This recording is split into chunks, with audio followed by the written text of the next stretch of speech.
matin, Bezrat Hashem, nous allons parler d'une halakha extrêmement sensible, mais tellement importante. Arotse chez Tfilato, Titkabel, celui qui souhaite que sa prière soit exaucée, Yakpid, et Itpalel le Beta Knesset, qu'il soit Makpid exigeant de prier dans un Beta Knesset. C'est important de noter que la prière dans un Beta Knesset, même en dehors d'un minyan, a plus de valeur qu'une prière qui est faite chez soi à la maison. Ce qui veut dire que lorsqu'une personne a raté l'office, pour X raisons, c'est bien mieux qu'elle vienne à la synagogue pour prier, même si elle est seule.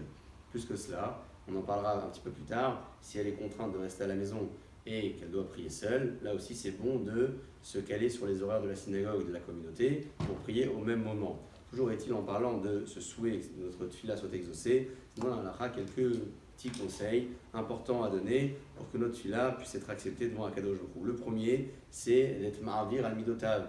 Ma'avir al-midotav, c'est de ne pas être trop exigeant avec les autres. Quelqu'un qui laisse un peu couler les choses, d'accord? Pas être trop makpid, trop exigeant, même s'il y a des choses qui nous dérangent, lorsque quelqu'un réagit face à nous. Bref, bon, ça c'est le premier point. Le deuxième, c'est d'être complètement soumis à Kadosh Baruch Hu, mais pas tant dans le service divin, mais même dans les plaisirs de ce monde.